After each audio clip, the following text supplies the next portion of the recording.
Hola perros, aquí Mauricio de nuevo con un video que habían estado pidiendo muchísimo, el resumen de Frankenstein 2025. Espero que lo disfruten. Esta historia empieza en el punto más lejano del norte, en 1857. Una tripulación danesa ha quedado atrapada en el hielo. El capitán Anderson les ordena a sus hombres trabajar más duro hasta haber liberado el barco, pues vinieron aquí con la misión de explorar el Polo Norte, y van a cumplirla. Los hombres están desganados y tienen miedo, pero les toca obedecer. Por la noche se oye una fuerte explosión, un par de kilómetros más adelante. Los daneses investigan la situación y descubren un trineo abandonado. Hay muchos perros de trineo y un charco de sangre. Sin embargo, los puccinis están ilesos, y es que la sangre provino de este caballero. Él está malherido y tiene una pierna rota. El capitán Anderson ordena que lo revisen y sus hombres descubren que, en realidad, el señor lleva una pierna prostética. Se escucha un gutural rugido, por lo que los daneses retroceden y suben al herido a su barco. Ellos toman sus armas y abren fuego contra la misteriosa criatura. Sin embargo, los disparos solo consiguen ralentizarlo y enfurecerlo todavía más. Este ser arrasa con los tripulantes de manera sanguinaria y sin esfuerzo alguno. Todos escapan al barco, pero la criatura sube hasta la cubierta. El capitán le pregunta al herido qué es lo que aquel monstruo busca, y justo entonces, este exclama: "Bring him to me".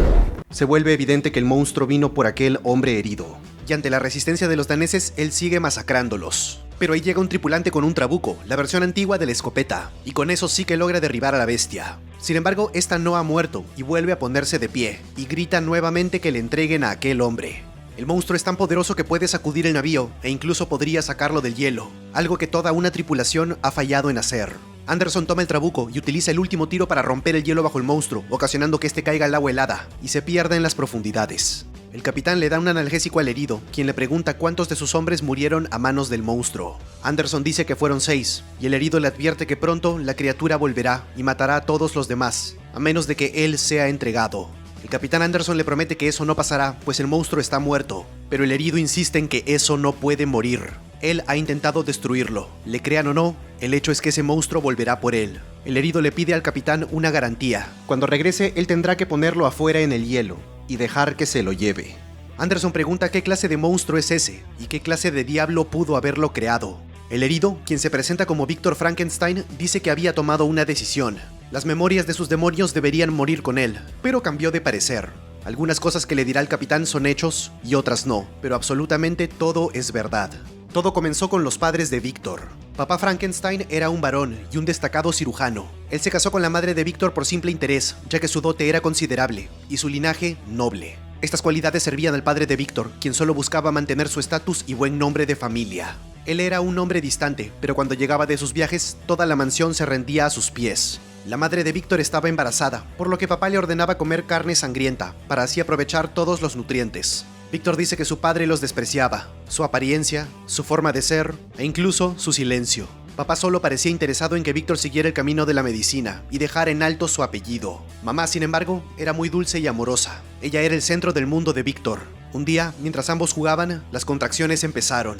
Papá pidió materiales para un parto de emergencia y Víctor abrazó a su madre por última vez. Ella murió dando a luz a su segundo hijo. Víctor despidió los despojos de mamá y ya a solas se hundió en una profunda tristeza. William, su hermano menor, creció lleno de sonrisas. Él era de carácter más calmado y gentil, y claramente papá lo prefería. William era la brisa, mientras que Víctor era la nube de tormenta. Para Víctor algo no cuadraba. Su querida madre había muerto en manos del mejor cirujano de la ciudad. Él encaró a su padre y le preguntó si acaso dejó morir a mamá. El señor aseguraba que hizo todo en su poder para salvarla, y se excusó diciendo que nadie puede conquistar a la muerte. Víctor dijo que él lo haría. Él sí tendría éxito donde su padre fracasó. Esa misma noche, Víctor renació. Él tuvo una visión. Por primera vez se le presentó el ángel negro, y este le hizo una promesa. Víctor controlaría las fuerzas de la vida y de la muerte, y se volvería tan buen cirujano como lo fue su padre, incluso superándolo en ambición y alcance. Pero ¿cómo iba a lograrlo? Un par de rebeliones y un incendio acabaron con la fortuna de la familia, y papá murió.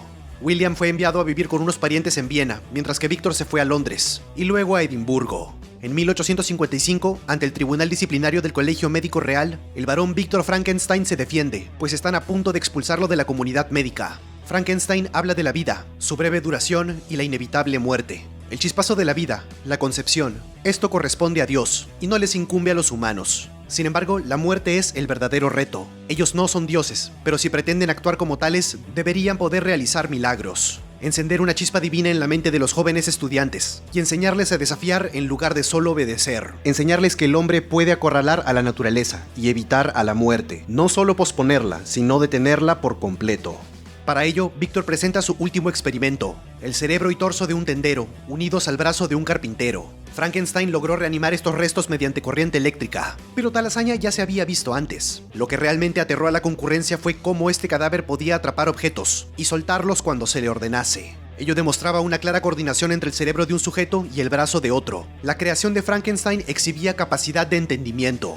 Víctor dice que esto es el futuro, y es posible. Entonces, ¿por qué no estudiarlo? Pero los jueces están indignados y asqueados. Ellos dicen que este experimento es algo horrendo, una abominación. Solo Dios puede dar vida y tomarla. Frankenstein dice que quizá Dios es inepto y son los humanos quienes deberán enmendar sus errores.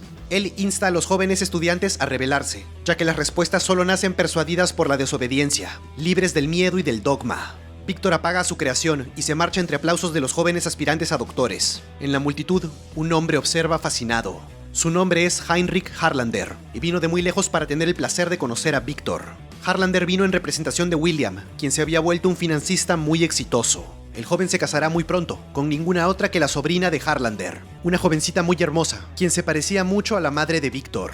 Harlander le dice a Víctor que encontró fascinante su demostración, aunque esta fue opacada por su ego y emoción desmedida. Este hombre tenía una enorme fortuna, la cual construyó vendiendo munición y armas. Harlander dice que también fue un cirujano del ejército, aunque admite no haber sido uno muy bueno. Actualmente se dedica como pasatiempo a la fotografía. Sin embargo, él pudo notar cuál es el problema con el experimento de Víctor. Él logró resucitar un cadáver, sí, pero la energía que lo preservaba era demasiado breve, extinguiéndose rápidamente a través del sistema nervioso. Harlander ahora presenta a Frankenstein con un sistema linfático real, pelado cuidadosamente de un cuerpo y luego adherido con resina a una tabla de madera. Una auténtica belleza. El viejo le explica a Víctor que la novena configuración de este sistema, la cual rodea el corazón, puede distribuir pero también almacenar energía. Víctor teoriza que podría ingresar a este sistema mediante la espalda, por la curvatura torácica, y lograría un flujo de energía y regeneración más allá de la imaginación de cualquier hombre. Harlander dice que para esto le dará recursos ilimitados, pues ambos son seres curiosos en busca de la verdad. Quizá más adelante le pida un favor a cambio, pero mientras tanto, lo único que Harlander quiere es poder documentar mediante fotografías el trabajo de Víctor. Pero bueno, los invitados ya están aquí. Víctor está muy feliz de reencontrarse con William, quien ya es todo un hombre. Él ahora conoce a Elizabeth, sobrina del señor Harlander y su futura cuñada. Evidentemente el doctor quedó cautivado por su belleza. Durante la cena, William lamenta la expulsión de su hermano del colegio médico, pero Víctor le asegura que él se lo buscó. Además, estaba intentando probar un punto. William sostiene que debió haber trabajado de forma más discreta en lugar de provocar a las autoridades médicas. Víctor le dice a su hermano que suena cada vez más como su padre, calmado, reservado y calculador. William le cuenta a su prometida que Víctor siempre buscó ser el centro de atención. Víctor dice que si la vida puede regenerarse a través de medios físicos y químicos, ¿por qué deberían susurrarlo? Elizabeth, quien antes guardaba profundo silencio, se ríe. Víctor le pregunta si sus ideas le parecen graciosas. Ella responde que sí. La señorita sostiene que las ideas por sí mismas no tienen ningún valor y pueden poner a la guerra como ejemplo. Harlander le dice a William que mejor van a su estudio a fumarse un puro, pues ya han escuchado a Elizabeth hablar del mismo tema muchas veces. La mujer dice que la guerra es impulsada en nombre del honor, nacionalismo y valentía, todas ideas muy elevadas y nobles. Sin embargo, los hombres igualmente mueren en las guerras, y de formas nada elevadas o nobles, sino en el lodo, ahogándose en su propia sangre y gritando en agonía. Los muertos que fueron amigos, padres y hermanos, fueron criados, educados y alimentados por sus madres, solo para morir en algún campo de batalla, lejos de los hombres que realmente provocaron esta guerra. Esos hombres permanecen en sus casas, ilesos y sin sangrar jamás. Eso pasa cuando los tontos persiguen las ideas. Víctor le pregunta a su futura cuñada si lo cree tonto, pero ella solo responde que vaya a fumarse un puro con los chicos, pues de seguro lo están esperando. Ahora vemos que lejos del barco, el monstruo emerge del hielo, decidido a atrapar a Víctor. El Dr. Frankenstein se ve forzado a pausar su relato, pues está gravemente herido y tosiendo sangre. El capitán Anderson es informado de que el monstruo fue visto rondando el barco. Anderson dice que esas son tonterías, todos lo vieron ahogarse. Sin embargo, los hombres están aterrados y creen que sería mejor dejar a Frankenstein en el hielo y acabar con esta pesadilla de una buena vez. El capitán les recuerda que el doctor está bajo su protección y la protección de la corona. Unas semanas después de aquella cena, Víctor viajó con William y Harlander a un lago, dentro del Principado de Liechtenstein. Allí, Harlander compró una torre abandonada que alguna vez sirvió como planta de filtración de agua para cultivos. Al verla por primera vez, Víctor sintió al destino llamándolo. Este sería su nuevo hogar. Harlander le dice al doctor que cualquier cosa que requiera, él proveerá. Además, William ha sido contratado para todo lo que dure el proyecto. Victor pide una celda y junto a ella una cámara de hielo. El doctor va a la ciudad en busca de un sujeto de prueba para sus experimentos. Él escogió el espécimen más adecuado de entre varios criminales que habían sido condenados a la horca. En el mercado, él reconoció a Elizabeth comprando unos libros y la siguió hasta una iglesia. Sabiendo que la señorita entraría en el confesionario, Victor se hizo pasar por un sacerdote y procedió a escuchar su confesión. Elizabeth dijo que había pecado por un hombre, el hermano de su prometido. Disimulando su felicidad, Victor preguntó si se trataba de lujuria. La jovencita dijo que no, se trataba de odio. Aquel hombre era arrogante, manipulador y desagradable. Además, era muy evidente y fácil de reconocer, especialmente en un mercado. Victor había sido descubierto. Él invitó a Elizabeth a cenar y le preguntó qué libros había comprado. Para su sorpresa, la jovencita estaba interesada en la entomología, el estudio de los insectos. Las cosas más pequeñas, como la naturaleza o los ritmos de Dios, fascinaban a Elizabeth. Victor la invitó a bailar, y mientras narra aquel pasaje de su vida, el doctor reconoce que por primera vez él se estaba interesando más en la vida y menos en la muerte. Victor trabajaba arduamente y continuaba con las preparaciones de su laboratorio, pero en sus ratos libres dejaba a su hermano a cargo de la supervisión, mientras que él se iba a jugar en el parque con su prometida. Victor se encontró con una mariposa muy bonita y le preguntó a Elizabeth si deberían liberarla o capturarla. Ella escogió hacerla su prisionera. William era un trabajador leal y siguió las instrucciones de su hermano al pie de la letra, consiguiendo que todo el equipamiento fuese exactamente como Victor requería. Aún así, el doctor no lograba solucionar un problema con la corriente viajando a través del sistema linfático, y su creación aún no cobraba vida. Harlander notó el interés de Victor en su sobrina, y de manera discreta pero firme le dio a entender que se estaba distrayendo del trabajo, y en una semana la guerra se acabaría. Él había prometido recursos ilimitados, pero su paciencia no lo era. Victor tenía una semana para terminar el proyecto, por lo que el doctor se sumergió en su trabajo, pero de repente, alguien llamó a su puerta. Elizabeth había venido a visitarlo, junto con su mascota mariposa. Lejos de estar aterrada por la disección de un cuerpo, la mujer estaba encantada, y decía que puede apreciarse el diseño de Dios en todas estas formas y simetrías. Victor no pudo más y tuvo que confesarle algo. Él creía que había un vínculo entre ellos dos, algo casi físico, o incluso superior, y seguramente ella también lo creía. Elizabeth le sonrió y le dijo que creer en algo no lo hace real. Ella le entregó la mariposa a Victor y dijo que había tomado una decisión. Iba a casarse con William. Él trató de detenerla, pero la mujer se marchó. Mientras el doctor se bañaba y pensaba en su conversación con Elizabeth, sus palabras le dieron una idea: las simetrías del cuerpo humano. Probando con una nueva posición para la batería, finalmente logró que su experimento cobre vida. En un campo de batalla lleno de caballos congelados y hombres muertos, la guerra les dio un regalo invaluable a Frankenstein y a su socio. El doctor buscaba a hombres altos, de extremidades largas, pero un campo de batalla hizo que encontrar una sola cabeza en buen estado fuese muy complicado. De vuelta en su laboratorio, Frankenstein empezó una ardua labor de corte y ensamblaje, las mejores partes humanas que la guerra podía pagar, dispuestas para crear su obra maestra. Harlander documentó el proceso paso a paso. Una enorme batería colocada por encima del sistema linfático sería el toque final, y cuando el Doc por fin pensaba descansar, llegó una tormenta. Victor sabía que los rayos de esta podían dotar a su creación con gran energía, así que corrió a avisarle a Harlander. El viejo se encontraba oculto tras un espejo y pidió que le alcance su bastón. El mercante de armas estaba tomando mercurio, pues en aquella época se pensaba que este químico tenía propiedades curativas. Pasa que Harlander había contraído sífilis por estar con alguna mujerzuela, y ahora lento pero seguro la infección carcomería su cuerpo, dejando su cerebro expuesto y causándole locura y dolores inimaginables. Por esta razón, Harlander financió todo el trabajo de Frankenstein. Lo único que él pide a cambio es que una vez que el cuerpo perfecto haya sido creado, él sea transferido a este. Victor se rehúsa, y aunque el viejo insiste, el doctor dice que lo hablarán en otro momento. Él ahora trepa al punto más alto de la torre y coloca una enorme aguja de plata, el conductor perfecto para la corriente eléctrica. Harlander vuelve a confrontarlo y dice que le ha dado todo lo que pidió. Así también él puede darle todo lo que quiera, inclusive a su sobrina Elizabeth.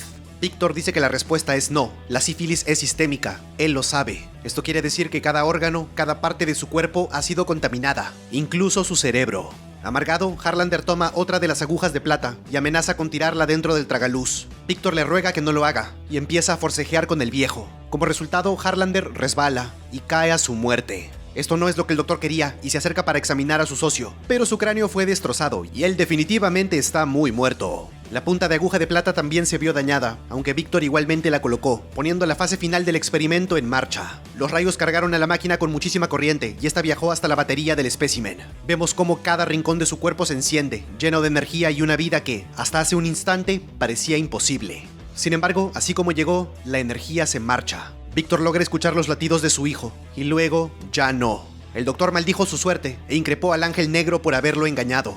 Al despertar, él se dio con la sorpresa más grande de su vida. Su creación estaba viva. Al inicio, él pensó que la criatura iba a lastimarlo, pero esta simplemente imitaba todos sus movimientos. Víctor estaba fascinado e inspeccionaba la apariencia final de su creación.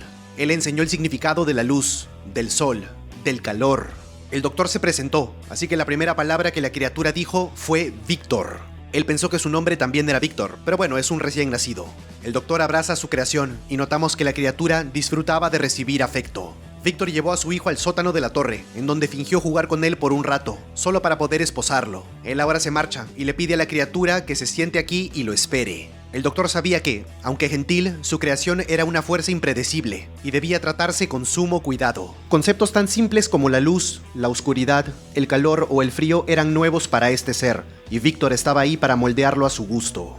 Él reconoce que nunca pensó en qué haría si tenía éxito. Todo este logro se sentía antinatural, carente de sentido. El doctor le pregunta al capitán Anderson si sus hombres desean volver a casa. Anderson dice que sí, probablemente, pero cuando se hayan librado del hielo, ellos seguirán con su misión. El doctor dice que Anderson comparte su locura, así que tal vez hace sentido que comparta su historia con él. Anderson dice que, haya sentido o no, él quisiera oírla. Pasaron semanas y mientras las fuerzas de la criatura aumentaban, las de Víctor se desvanecían. Él casi no estaba durmiendo y desafortunadamente no hubo progreso alguno en el lenguaje o aprendizaje de su creación. El doctor perdía la paciencia, pues su hijo era torpe y lento, lastimándose sin saberlo y haciendo cosas desagradables, como embarrarle la cara con sangre. Aún así, la criatura exhibía una increíble capacidad de regeneración, causando que sus heridas cierren en cuestión de segundos. William y Elizabeth, preocupados al no recibir noticias de Harlander, decidieron visitar la torre. Mientras tanto, Víctor presionaba constantemente a la criatura para que diga algo, cualquier cosa. Esta, sin embargo, solo podía decir Víctor. El doctor le preguntó si al menos podía decir mano, pero cuando intentó agarrarlo, su creación se alejó, demostrando que le tenía miedo. Incluso esto hacía enloquecer a Frankenstein, quien le aseguraba que no lo lastimaría, pues era su creador. Cuando vio a su hermano y cuñada, el doctor entró en pánico, y luego en un estado de euforia desmedida. Él le dijo a Elizabeth que tenía mucho por mostrarle, pero ella solo estaba interesada en saber si su tío estaba aquí. Víctor le dijo que no, y siguió actuando de manera normal. William pensó que él estaba enfermo, pero Víctor dijo que simplemente estaba muy feliz de verlos. Elizabeth se sintió atraída hacia el sótano. Allí, ella vio a la criatura, encadenada y pensativa. Sus miradas se encontraron, y aunque la chica estaba asustada, se acercó para examinarlo de cerca. La criatura hizo lo propio y tomó la mano de Elizabeth. De una manera extraña, esto parecía amor a primera vista. Ella vio una herida en el cuerpo de la criatura y le preguntó quién fue el que le hizo daño. William trae buenas noticias para su hermano. La sociedad médica ha escrito, está interesada en verlo. Sin embargo, Víctor dice que aún no está listo para eso. Elizabeth lo confronta por aquel hombre en el sótano. Ella pregunta si es una víctima, si es que lo lastimó. William queda perplejo al ver a la criatura y felicita a su hermano, pues el experimento claramente tuvo éxito. Él pregunta si Harlander sabe de esto, pero Víctor evade el tema. Él ahora pregunta si la criatura es inteligente, pero una vez más, su hermano no responde. William arropa a su hermano y le pregunta si sabe en cuál de todas las partes que componen a la criatura reside su alma. Víctor responde que nunca se lo había preguntado. Este ser pone hojas en los canales del desagüe y ve cómo se marchan flotando, fuera de la torre. Elizabeth no puede dejar de pensar en él, así que vuelve a visitarlo. Ella le pregunta si las cadenas lo lastiman. La criatura le regala una de sus hojas y ella lo agradece. Elizabeth se presenta oficialmente y le pregunta si puede pronunciar su nombre. La mujer le explica que su garganta hace los sonidos y luego se despide. Ya a solas, la criatura muy lentamente dice Elizabeth. Víctor le advierte a su cuñada que no debería acercarse a eso. Eso está vivo, sí, pero no tiene la chispa de inteligencia que él esperaba. La única palabra que conoce eso es Víctor, y la repite como un loro, sin sentido alguno. Elizabeth dice que tal vez al haber renacido, la criatura tiene un espíritu diferente, más puro. Quizá está libre de pecado, y por ello el aliento de Dios alcanzó su carne herida. Víctor se burla y dice que pareciera que ella siente atracción por esa cosa. La mujer responde que es entendimiento lo que siente. Ella puede ver el dolor en los ojos de la criatura, y el dolor es evidencia de inteligencia. Frankenstein dice que él siente dolor, por lo que ella le ha negado, por lo que su corazón quiere. Ahora es Elizabeth quien se burla, pues dice que su corazón es el órgano humano que él menos comprende. La mujer se marcha y agrega que solo los monstruos juegan a ser Dios. Enfermo de celos, Víctor se dirige al sótano y dice que, si el dolor realmente es señal de inteligencia, entonces el dolor es lo que usará para comunicarse con su creación. El doctor le exige una y otra vez que le dé su pierna, y ante la confusión de su hijo, este lo golpea con una vara de metal. una y otra vez. Al inicio la criatura llora de dolor, pero este pronto se convierte en ira, así que toma la vara de metal y la dobla frente a su padre, gritando furioso su nombre. Victor retrocede y se marcha aterrado. Al día siguiente, él le confiesa a William que falló y la criatura es muy peligrosa. William dice que eso no es cierto y que es maravillosa, solo deben correr y contárselo a Harlander. Sin embargo, el doctor lleva a su hermano a la cámara de hielo, en donde yace el cadáver del viejo. Victor ahora le dice a William que la criatura lo mató en un ataque de ira. El crédulo William está muy asustado y pregunta qué debe hacerse ahora. Victor le aconseja llevarse a Elizabeth de vuelta a Viena e inventarle que ha surgido algo urgente, pero jamás por ningún motivo debe decirle la verdad, por su propio bien. El hermano menor obedece, pero Elizabeth sabe que algo aquí no cuadra. Victor le promete a su hermano que la criatura vivirá muy poco tiempo y él arreglará las cosas. Cuando se marchan, Victor se apresura a cubrir el laboratorio con gasolina, para así destruir toda evidencia de su trabajo. Elizabeth dice que tiene un mal presentimiento y ordena que den vuelta al carruaje, o ella saltará aquí mismo. Victor seguramente va a matar a aquel pobre ser. Y está en lo correcto, pues Frankenstein vuelca gasolina en el sótano y le ordena a su creación pronunciar una sola palabra, cualquiera. La criatura, una vez más, solo dice Victor, pero cuando su padre se está marchando, él susurra Elizabeth. Victor queda perplejo, pero aún así le prende fuego a todo y abandona la torre. En medio de las llamas, la criatura grita el nombre de Victor una y otra vez, como si estuviese rogando por ayuda. En el último instante pareciera que el varón Frankenstein recapacita, quizá por culpa o quizá por miedo. Él intenta regresar, pero se desata una fuerte explosión y la pierna derecha de Victor queda destrozada. Elizabeth y William llegan justo a tiempo para ver cómo la torre es consumida por las llamas y colapsa. Frankenstein dice que al buscar la vida, él creó la muerte. Alguien llama a la puerta del capitán y este dice que otra vez deberá hablarles a sus hombres. Pero quien estaba tras ella era la criatura, quien toma al capitán y se dispone a ejecutarlo. Victor le ruega que no lo lastime y que lo tome a él. Anderson le dice al monstruo que acabe con él y confirme así la historia de su creador. Esto enfurece a la criatura, quien dice en voz gutural: si mi creador ha contado su historia, entonces yo también contaré la mía. El monstruo dice que llamó el nombre de Victor, pero terminó por entender que estaba solo. Él se liberó de las cadenas y decidió usar aquel canal de drenaje por donde se iban flotando las hojas, finalmente cayendo al mar, apenas salvándose de morir. Él despertó a la intemperie por primera vez y dio una enorme bocanada de aire. El monstruo caminó por un bosque lleno de cadáveres, producto de la guerra. Él examinó el cráneo de un muerto y luego de eso tomó su abrigo. El monstruo tuvo su primer encuentro con un animal. Unos venados estaban alimentándose y este se acercó con curiosidad. Él probó unas bayas y luego le dio una a su nuevo amigo. Y esta fue una escena muy linda, hasta que un balazo eliminó al venado. Unos cazadores estaban en el área y al ver al monstruo también le dispararon. Él escapó, aunque después de un rato se dio cuenta que sus heridas sanaban sumamente rápido. Sin embargo, él sentía mucho frío, por lo que caminó dentro de una granja en las cercanías. Él se refugió en el cobertizo, junto a los engranes de un gran molino, y acompañado de unos lindos roedores. Para su sorpresa, la familia que vivía aquí era amiga de aquellos cazadores. Ellos contaron con asombro aquel encuentro con eso que no era animal ni humano. El abuelo de la familia estaba ciego, pero aún lúcido, y quizá porque sus otros sentidos se desarrollaron un poco más, parecía advertir la presencia del intruso. Este viejo conmovió al monstruo, pues sus ojos, aunque inútiles, estaban llenos de sabiduría. La criatura vio cómo este viejo acariciaba la cabeza de su nieta, e intentó replicar este afecto en sí mismo. La familia usaba un sonido con el cual comunicaban emociones e ideas. Ellos lo llamaban palabras. Mientras el abuelo le enseñaba a hablar a su nieta, el monstruo espiaba desde el cobertizo y también aprendía. Él deseaba ser parte de esta familia, convertirse en su benefactor. Sin que lo notaran, el monstruo les trajo muchas pilas de madera seca, la cual serviría para encender sus calentadores y protegerse del frío. La madre estaba maravillada y se preguntaba quién podría haberles hecho tal gentileza. El abuelo dijo que fue el espíritu del bosque. Guiada por su padre, la niña tocó un tótem de madera y agradeció al espíritu del bosque. El monstruo aprendió a decir gracias. Desde entonces, él se volvió su protector, su espíritu del bosque. De vez en cuando, la familia expresó su gratitud, dejándole ropa y pan. Por un breve momento, el monstruo y el mundo estuvieron en paz. Una vez más, la familia se preguntaba quién los ayudó a terminar su cerca, pero el abuelo estaba cada vez menos convencido de que el responsable fuese simplemente un espíritu. La niña pequeña aprendió a leer y fue elogiada por toda la familia. Desde las sombras, el monstruo reía y simulaba aplaudir también. Sin embargo, la felicidad no duró mucho. Una jauría de lobos atacó la granja de esta familia y empezó a devorar a sus ovejas. El monstruo nunca había visto criaturas tan agresivas y estaba aterrado de ellas. pero luego vio cómo el padre de familia eliminaba a los depredadores con un arma de fuego. En ese momento, nuestro protagonista comprendió que el cazador no odiaba a los lobos, ni los lobos odiaban a las ovejas, y aún así, la violencia entre ellos se sentía inevitable. Quizá esta era la forma en cómo funcionaba el mundo. Te cazaría y te mataría solo por ser quien eres. El padre de familia dejaría al abuelo, a su esposa y a su hija en el pueblo más cercano, y luego iría con sus compañeros a las montañas para cazar y matar a los lobos. Sin embargo, el viejo decía que él pasaba todos los inviernos rezando en esta granja, y este año no sería la excepción. Por su necedad, el abuelo se quedó solo en la granja, solo con el espíritu del bosque. Emocionado y a la vez temeroso, el monstruo se presentó ante él.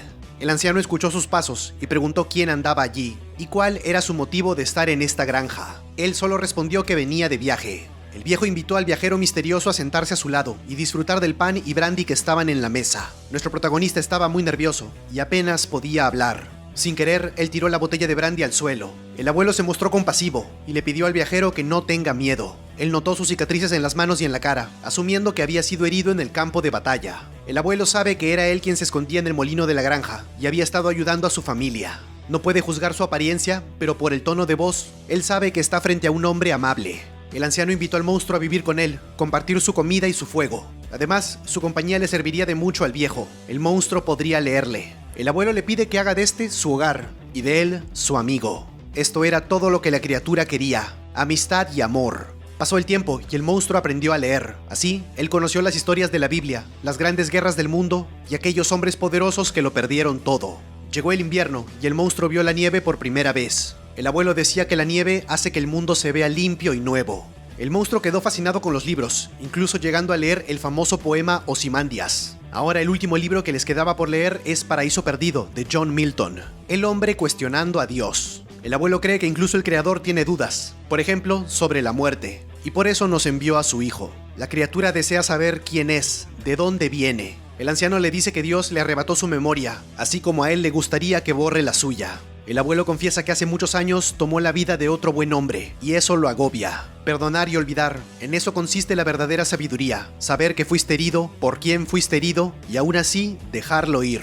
El monstruo dice que no puede perdonar aquello que no recuerda. En sus sueños, él solo ve a hombres distintos, solo hay pedazos. Él recuerda fuego y agua, y una sola palabra en su cabeza: Víctor. Su amigo le aconseja ir hacia esa palabra. El monstruo visita las ruinas de la torre, ahora cubiertas por la nieve invernal. En los diagramas que quedaron, él descubrió la horrible verdad. Él no era nada, solo era una mancha, y ni siquiera una humana. Esto le causó gran dolor a nuestro protagonista, un dolor que nunca lo soltó. En una correspondencia, él encontró el nombre de su creador y el lugar donde encontrarlo. Para cuando volvió a su hogar, el monstruo se encontró con aquella jauría de lobos. Ellos estaban devorando vivo al pobre anciano. Esto causó la furia del monstruo, y aunque los lobos lo atacaron, este descubrió que podía romperlos como si fuesen ramas secas. Los que quedaron huyeron de inmediato. El abuelo aún vivía, y estaba feliz de que su buen amigo haya vuelto. El monstruo le reveló que descubrió su origen. Él era un simple despojo, ensamblado a partir de distintos muertos. Un monstruo. Corrigiéndolo, el viejo le dijo que sabía lo que era: un buen hombre y su amigo. El abuelo expiró, y el monstruo lloró la muerte de un ser querido por primera vez. Pero qué mala suerte, justo entonces llegó el padre de familia, acompañado por sus amigos cazadores. Ellos pensaron que el monstruo fue responsable de la muerte del viejo, y le dispararon. Mientras cargaban sus armas, uno lo hirió con su hoz, así que el monstruo se enfureció y le arrancó la mandíbula. Él se alejó caminando, pero los cazadores lo siguieron y lo fusilaron. Finalmente, este hombre obtuvo paz y silencio.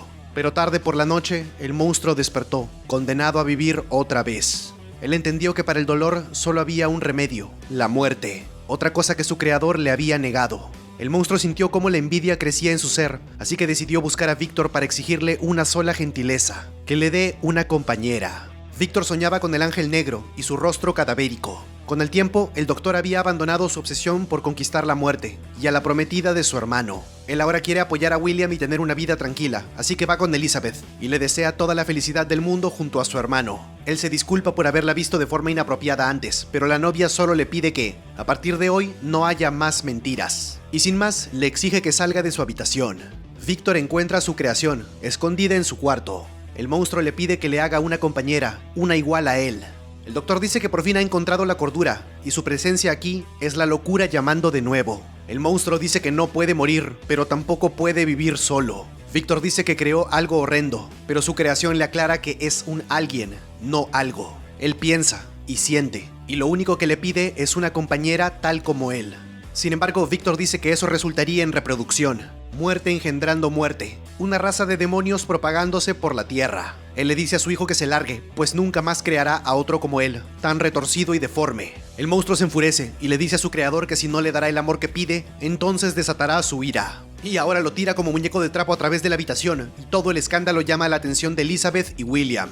Al ver al monstruo con vida, la novia se alegra profundamente. Ambos comparten un abrazo, pero Victor le apunta al monstruo, y cuando Elizabeth se interpone, es ella quien recibe el disparo. William y sus guardias llegan al cuarto, y Victor dice que la criatura atacó a la novia. Todos se lanzan contra el monstruo, pero este se los quita de encima fácilmente, y William recibe un golpe fatal. Agonizando, Elizabeth le pide al monstruo que la lleve con él. Todos los invitados de la boda observan con terror y desagrado cómo este ser camina con la novia en sus brazos. Victor auxilia a su hermano, quien aún vive. Él promete que puede salvarlo, pero William le pregunta, ¿salvarme de qué? ¿De ti? Él ahora confiesa que siempre le ha temido a Victor. Toda esa locura y destrucción que devoraron todo nació de él. Él es el verdadero monstruo. William muere en los brazos de su hermano, y el doctor, impulsado por la rabia, decide cazar a su creación. En una cueva, Elizabeth le dice al monstruo que ella nunca perteneció a este mundo. Ella siempre buscó algo que no sabía nombrar, pero en él lo ha encontrado. Haber estado perdido y ser encontrado, eso es amor, y aunque este instante sea muy breve, para ella será eterno. Elizabeth muere en sus brazos, y una vez más, el monstruo se queda solo.